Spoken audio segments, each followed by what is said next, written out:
kikinina, walang pinoprotektahan, walang kasinungalingan, serbisyong totoo lang. Saksiyan! May 100 taga-suporta ni Osama Bin Laden sa Pakistan nagprotesta bilang pagkondena sa pagkakapatay sa lider ng Al-Qaeda. Pangulong Noynoy Aquino, ipatatawag ang mga security official ng Pilipinas para pag-aralan ang posibleng bantang dala ng pagkamatay ni Bin Laden.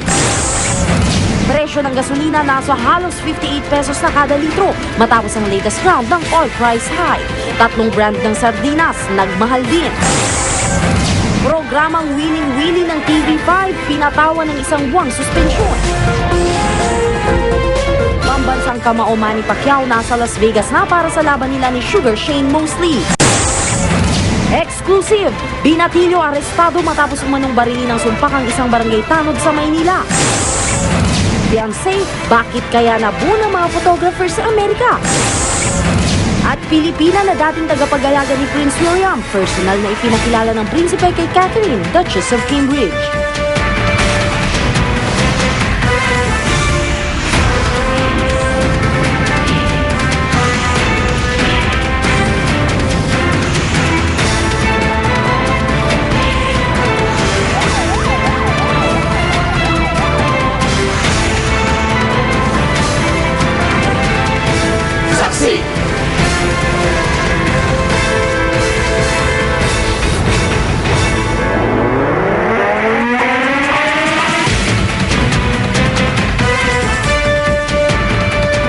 Nasa halos 58 pesos na ang kada litro ng gasolina matapos muli magpatupad ng price hike ang mga kumpanya ng langis ngayong araw. Pero ayon sa Department of Energy, posible naman magpatupad ng rollback sa susunod na linggo. Yan ay kung magpapatuloy ang paghupa ng tensyon sa gitnang silangan at North Africa. Saksi si Bernadette Reyes. Simula mamayang hating gabi, hahabol na rin ang Eastern Petroleum sa ika-14 na oil price hike ng taon. Pareho rin ang dagdag singil sa naunang price hike ng Shell, Chevron, Petron at Total. Piso sa kada litro ng gasolina, piso at 40 sentimo sa kada litro ng unleaded gas, at 30 sentimo sa kada litro ng kerosene. Mula nitong Enero, lalabas na mahigit 11 piso na ang nadagdag sa presyo ng gasolina. Ang kerosene naman, halos 10 piso na ang iminahal. Ang kasalukuyang umiira na presyo ng gasolina na halos 58 pesos kada litro na, halos pumalo na sa 60 peso level na minsang naabot noong July 2008, ang pinakamahal na lokal na presyohan sa nakaraang 3 taon. Pampalubag loob ng DOE, posible naman daw mag-rollback ang presyo sa susunod na linggo kung magpapatuloy ang paghupa ng tensyon sa Middle East at North Africa. Nakatulong din daw sa pagbaba ng presyo ang anunsyong pumanaw ng Al-Qaeda leader na si Osama Bin Laden. Yung pagkamatay niya, siguro titingnan ng tao na baka matigil na yung kaguluhan at nagiging dahilan ho ng paghupa ng pangangamba ng iba't ibang oil traders. Makakatulong din daw ang mga fuel discount card. Bukas, mga jeep na bumibiyahe mula Alabang ang nakatokang bibigyan ng smart card sa Camp Crame sa Quezon City. Pero may ilang init na. Dapat na mayroon din kami. Para parehas pantay lahat, Wala eh. Kami yung wala eh. Baka matagalan pa, mga tao na buhutin sa amin, buwan. Tagal talaga yun, ma'am. Ano lang muna, hintayin na lang. Ako si Bernadette Reyes, ang inyong saksi. Tumaas na rin ang presyo ng 3 brand ng sardinas. Kaya naman ang mga suki nito napipilitan ng magtipid.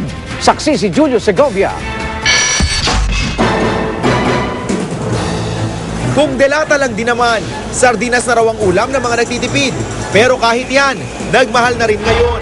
3 brand ng sardinas na nagtaas ng 30 hanggang 70 sentimo dahil sa pagmahal daw ng presyo ng lata at ng sangkap ng sardinas na tomato paste. Kaya naman ang mga suki nito, napipilitan na rin magtipid. Sa dilata imbis na 5, magbabos ka na pag nag-grocery ka. Pinakang mahirap sa lahat ang mag-budget. Kahapon, inanunsyo magkakaroon ng pisong dagdag singil sa Pinoy Tasty ngayong kalagitnaan ng Mayo dahil sa pagmahal ng trigo at harina sa world market. Pero sabi ng isang grupo ng mga supermarket, haharangin daw nila ang planong ito. Nag-usap kami ng DTI, sabi namin, sana kung magpipigilan, mas maigi. Alam mo yung piso sa masa, malaking bagay. Nakikiusap ngayon ng DTI sa mga flour miller na bigyan ng diskwento ang mga panaderong gumagawa at nagbebenta ng Pinoy Tasty. We're getting good feedback na mukhang magbibigay sila ng ng arena at 40 pesos less. Ako si Julio Segovia, ang inyong saksi. Sa ibang balita, pinatawan ng isang buwang suspensyon ng MTRCB ang programang Wheeling Willie sa TV5. Pero ay sa abogado ng host na si Willie Revillame, posibleng iapila nila ang desisyon ng MTRCB. Saksi, si Nelson Canlas. They admitted that there were lapses in the supervision of their audition in the broadcast. Whatever was broadcast was definitely violative of Section 3C of PD 1986, which is the MTRCB Charter. Yan, ayon sa MTRCB ang dahilan kung bakit nila pinatawan ng isang buwang suspensyon ang programang Wheeling Willie ng TV5, kaugnay sa pagpapalabas nito ng malambatsyo dancer na pagsasayaw ng isang menor de edad. Iniklian daw ng MTRCB ang ipinataw na parusa dahil inamin naman daw ng TV5 ang kanilang pagkukulang at kusa raw nitong tinanggal ang programa sa ere. Gayunman, bukod sa suspensyon, inilagay rin ng MTRCB ang programa under probation. Ibig sabihin, araw-araw silang hihingi ng permit sa MTRCB para maka-ere. Actually, open-ended ito. Ang magde-determine nito, yung adjudicating committee, kung sa tingin nila ay hindi na kailangan yung probation, ay hindi na nila, magpapadala na sila ng sulat na hindi na per episode ang submission ng permit. Sa isang pahayag, sinabi ng legal counsel ng host ng programa na si Willie Revillame na maaari raw nilang iapila ang desisyon ng MTRCB. Pero napanatag daw sila dahil wala raw nakitang child abuse, exploitation o child cruelty ang MTRCB sa kasong ito. Ayon naman kay MTRCB Chair Mary Grace Lamanzares, pag-iigtingin daw nila ang rating scheme ng board. Mula sa existing na G o General Patronage at PG o Parental Guidance, plano nilang magdagdag pa ng 2. Ang iniisip namin magkaroon ng SPG, Strong Parental Guidance, and M for Mature. Ngayon, anong mga ibig sabihin nito, abangan na lang. Pero ang masasabi ko, ang SPG halimbawa, may mga shows na pinapalabas sa prime time, pero alam naman natin na napakasensitibo, lalo na yung mga ibang live shows na may kakaibang sayaw, no? Hindi naman natin pwedeng sabihin na parental guidance lang ito kapareho ng basketball. Nelson Canlas ang inyong saksi.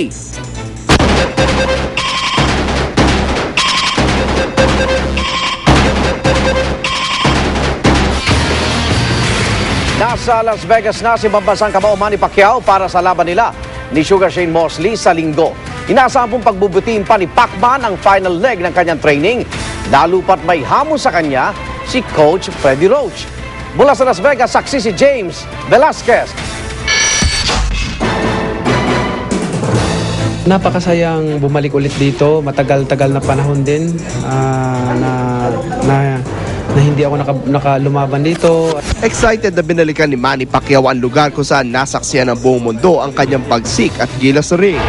Ang Las Vegas kung saan 11 beses siya lumaban, 9 beses na nanalo at 7 beses naka-knockout. Nauna dumating si Pacman kaysa sa masasagupang si Sugar Shane Mosley para sa WBO Welterweight Championship belt, kaya nakapag-relax pa ang pambansa kamao sa kanyang luxury suite. Nakapag-bilyar pa nga siya. Pati sa diet, time out muna siya sa Jetta at kumain ng nilagang baka at steak. Gayunman, tuloy ang panata ni Pacquiao at ng asawa si Jinky na magdasal ng rosaryo tuwing gabi sa huling linggo ng laban. Importante yung pagdadasal, yung 9 days before the fight. Powerful ang prayer, di ba? So, siya lang yung makakatulong kay Manny sa lahat ng laban. Di rin kasi biro ang makakalaban niya si Shane Mosley na ni Minsay hindi pa na-knockout sa ring. Kaya naman kahit nung nasa Los Angeles pa sila, pasimple nang hinamon ni Coach Freddie Roach si Pacman na maging unang makakapagpatulog kay Mosley. Mainly going out there knocking this guy out, being the first person to knock him out will be like the icing on the cake for me, and that's what I want to see. We're proving that we can do something that the other guy couldn't do, and we know who the other guy is. 5 tulog na lang at magkakaalaman na dito sa Las Vegas. Sa sagupaan ng 2 puwersa sa gitna ng ring, sino nga kaya ang mananaig? Mula sa Las Vegas, Nevada, ako si James Velasquez, ang inyong saksi. Sa ibang balita, ilang taga-suporta sa Pakistan ni Osama Bin Laden ang nagprotesta para kondenahin ang pagkakapatay sa lider ng Al-Qaeda. Sa ngayon, sarado na ang compound sa Pakistan kung saan nahuli at napatay ang tinaguriang world's most wanted terrorist. Darito ang report. USA! USA! USA! Yes, Kung sa Amerika, kabi-kabila ang pagdiriwang sa pagkakapatay kay Osama Bin Laden. Sa Pakistan, merong kumukundena. Mahigit 100 miyembro ng isang partidong pro-Taliban ang nagtipon-tipon sa bayan ng Quetta. Bayani ang turing nila sa napaslang na lider ng Al-Qaeda, isang martir sa mata ng kanyang mga taga-suporta. Sa ngayon, sarado na ang 3-story compound sa summer resort town na Abbottabad sa Pakistan, kung saan napatay si Bin Laden. Napapalibutan ito ng 18 talampakang taas na pader.